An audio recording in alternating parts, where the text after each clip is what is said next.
जय श्री राम दोस्तों, संस्कृत की पाठशाला में आपका स्वागत है। अगर आप इस चैनल पर नए हैं तो प्लीज़ मेरे चैनल को सब्सक्राइब कीजिए, लाइक शेयर कीजिए और अच्छी लगे तो कमेंट कीजिए। कल की पाठशाला में हमने जाना था कि संस्कृत का विकास कब, कहाँ और कैसे हुआ था। आज हम उसको विस्तार को पढ़ेंगे।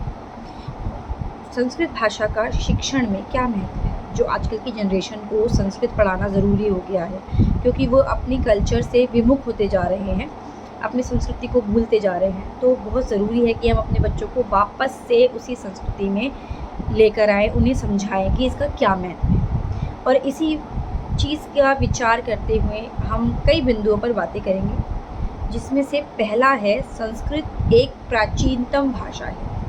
प्राचीनतम समझते हैं ना, कि सबसे पुरानी भाषा ही संस्कृत है, बल्कि भारत की ही नहीं, विश्व की भी सबसे प्राचीन भाषा है। विश्व के अन्य देशों में लोग जिस समय संकेतों से काम चला रहे थे, उस समय भारत में संस्कृत भाषा द्वारा ब्रह्म ज्ञान का प्रसार किया जा रहा था। अब आप सोचिए, ये कितनी पुरानी भाषा है कि जब कहीं भी किसी भी भाषा का उच्चारण शुरू नहीं हुआ था, सिर्फ इशारों से लोग बातें करते थे, तब से संस्कृत भाषा चली आ रही है। भाषा इस अर्थ में संस्कृत का प्रयोग वाल्मीकि जी की रामायण में सर्वप्रथम मिलता है। जैसा कि कल की वीडियो में मैंने आपको बताया था ना, कि श्री हनुमान जी जब अशोक वाटिका में सीता जी से मिलने के लिए गए, तब वो ये विचार कर रहे थे कि मैं कौन सी भाषा में माता से बात करूं। अगर मैं संस्कृत में बात करूंगा तो उन्हें लगेगा कि मैं रावण हूं और वो मुझसे भयभीत हो जाएंगे। इससे ही यह प्रमाण मिलता है कि यह भाषा कितनी प्राचीनतम है, कितनी पुरानी है। हनुमान जी को भी संस्कृत बोलने में समर्थ थे, हनुमान जी भी संस्कृत बोलने में समर्थ थे, इसलिए उन्हें ये संदेह रहा था कि कहीं माता उन्हें रावण ना समझ बैठे। जी हाँ, इतनी प्राचीन है हमारी संस्कृत भाषा। ईसा पूर्व द्वितीय शताब्दी में संस्कृत हिमालय व विंध्य प्रदेश के बीच के व्यवहार की भाषा थी। ब्राह्मण के अतिरिक्त अन्य जाति के लोग भी इस भाषा का प्रयोग करते थे, जो बोल नहीं पाते थे संस्कृत भाषा को, क्योंकि काफ़ी मुश्किल है, लेकिन फिर भी वो इस भाषा को समझ जरूर लेते थे। प्राचीन शिलालेखों पर भी संस्कृत भाषा के चिन्ह आपको मिलते हैं। कल हमने जाना था कि संस्कृत भाषा में लिखे साहित्य के दो रूप होते हैं, एक वैदिक होता है और दूसरा होता है लौकिक। अब एक बिंदु जो है, संस्कृत हमें क्यों पढ़नी चाहिए, क्यों ज़रूरी है? क्योंकि संस्कृत सांस्कृतिक भाषा है। हमारे कई संस्कारों से संस्कृत जुड़ी हुई है, हमारी संस्कृति है, हमारे भारत की संस्कृति है संस्कृत। हमारी भारतीय संस्कृति में संस्कृत भाषा का एक बहुत महत्वपूर्ण स्थान है। हमारे 16 संस्कार भी इसी संस्कृत भाषा में होते हैं। इन संस्कारों से आत्मा तथा आत्मशुद्धि, अंतःकरण की शुद्धि होती है।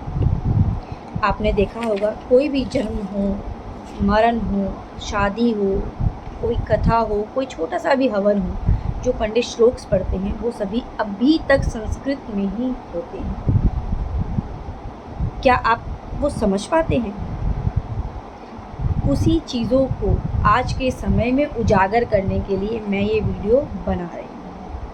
मुझे लगता है कि संस्कृत हमारी भारतीय संस्कृति को आगे तक लेके जाने वाली भाषा है, इसलिए इसका ज्ञान आजकल की जनरेशन्स को, हाँ, इवन हमें भी होना ही चाहिए। भारत के सांस्कृतिक विचार, आध्यात्मिक भाव आदि संस्कृत भाषा में ही सुरक्षित हैं। सर्वे भवन्तु सुखिनः, उदारचरितानां वासुदेव कुटुंबकम जैसे प्रेरणादायक वाक्य व श्लोक हमें संस्कृत में ही मिलते हैं। अब संस्कृत राष्ट्रीयता की भाषा भी है। हमारी संस्कृत भाषा राष्ट्रीय एकता की भाषा है। संस्कृत साहित्य ने पूरे भारत को एकता के सूत्र में बांधने का कार्य किया है।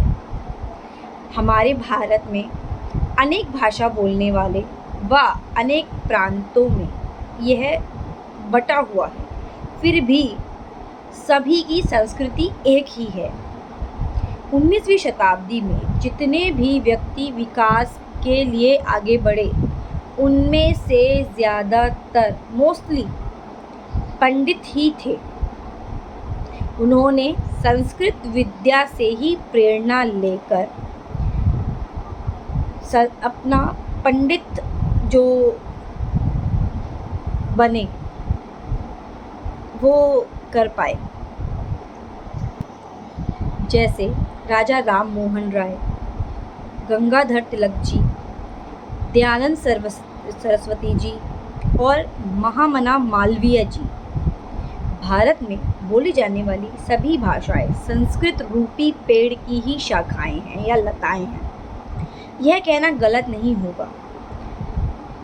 महाभारत और रामायण में जो नीति तत्व हैं, उन्हीं से ही भारतीयों के व्यक्तित्व व सामाजिक जीवन का निर्माण हुआ। इसी कारण से भारत में रहने वाले हर व्यक्ति के लिए संस्कृत का ज्ञान आवश्यक हो गया है।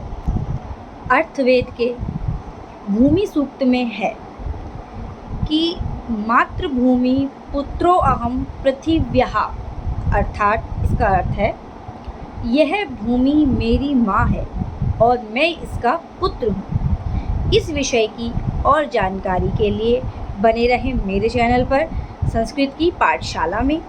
और अगर आप नए हैं तो प्लीज़ मेरे चैनल को सब्सक्राइब कीजिए, लाइक एंड शेयर कीजिए और प्लीज़ कमेंट करके बताइए कि आपको यह वीडियो कैसी लगी। धन्यवाद। जय श्री राम।